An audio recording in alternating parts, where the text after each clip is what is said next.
So, welcome to Confidence Classes. My name is Nit Singh.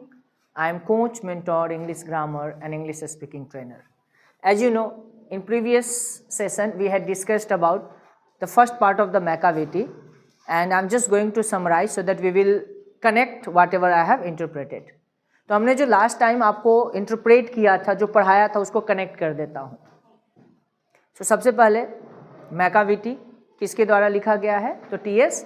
Elliott के द्वारा लिखा गया है. इनका जन्म कब हुआ था? 1888 में, और इनकी मृत्यु कब हुई थी? 1965 में. ठीक है. यह एक नॉवलिस्ट भी थे, शॉर्ट स्टोरी राइटर भी थे और काफ़ी जाने माने प्रख्यात. इनका जन्म भले ही यूएस में हुआ था, लेकिन बाद के दिनों में कहाँ पे शिफ्ट हो गए थे?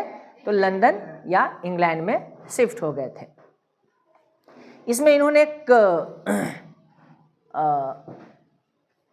बिल्ली के बारे में, बेसिकली बिल्ली नहीं, बिल्ला आप बोल सकते हैं, बिल्ले के बारे में चर्चा किया गया है कि ये बिल्ला जो है बहुत ही धूर्त है. क्या है? धूर्त है.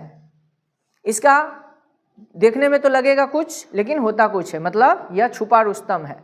जैसे कोई दिखने में कुछ होता है और दिखता कुछ है. जैसे अभी नहीं, एकदम perfect example I have given you. Okay, great. So now अभी जो बिल्ली जो है वह इंग्लैंड के जो पुलिस मुख्यालय है, लंदन के जो पुलिस मुख्यालय है, वहाँ के लिए वो क्या है? बैफलमेंट है, सिर दर्द है. तो उसको क्या बोलते हैं पुलिस मुख्यालय को? मैंने बताया भी था, स्कॉटलैंड यार्ड या फ्लाइंग स्क्वाड के लिए भी ये बड़ा ही माथापच्ची वाला काम है इसको पकड़ना. क्योंकि जब भी क्राइम होता है, क्राइम तो करता है यही, लेकिन जब वहाँ पे पुलिस पहुँचती है, ये रहता नहीं है, वहाँ से क्या हो गया रहता है? रफू चक्कर हो गया रहता है. आपको इन सभी जगह मिल जाएंगे, या आपको हवा में मिल जाएगा, बेसमेंट में मिल जाएगा, जब देखेंगे स्ट्रीट पे मिल जाएगा.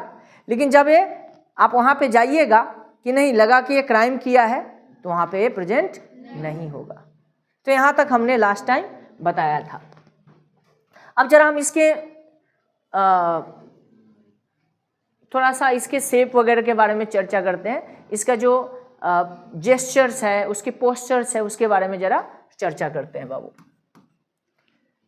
अब नेक्स्ट पार्ट यहाँ से आज से शुरू कर रहे हैं हम. Okay. So Macavity is a ginger cat.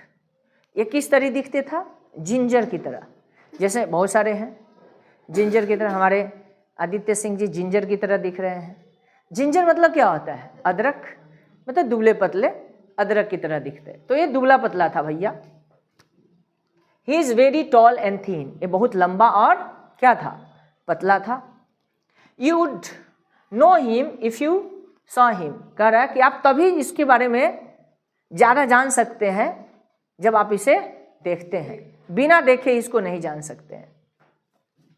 For his eyes are सकेन इन. इसकी आंखें कैसी है? सकेन है. सकेन मतलब होता है धंसा हुआ. बहुत की आंखें देखेंगे तो धंसा हुआ. जैसे आप अंजलि की आंखें देखिए तो धंसा हुआ है. बहुत के आंख होता है बाहर निकला हुआ, जैसा जैसे हमारे मुमताज जी का क्या नाम है? हाँ, अभिषेक जी का. गलती से मुमताज, ओह शाहजहां की याद आ गई ना, इसीलिए. चलो एनीवे. तो हिज ब्रो इज. ब्रो मतलब क्या होता है? ब्रो मीन्स क्या होता है? सर आप ब्रो मीन्स क्या होता है? ब्रो मतलब कपाल. जो ये भाग है इसको क्या बोलते हैं? फॉरहेड को ही क्या बोला जाता है? ब्रो. तो ये जो ब्रो है इसको ब्रो बोलता है. आई ब्रो क्यों बोलते हैं?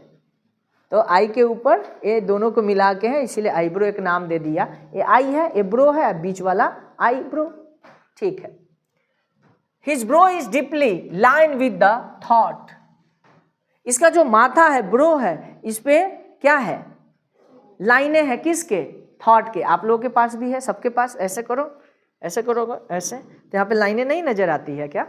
तो जिसके पास जितना लाइनें है वो उतना ज़्यादा सोचता है, ऐसा लोग का प्रेडिक्शन है, ऐसा लोग कहता है. जितना लाइन देखो, बना के देखोगे तो आभास होगा.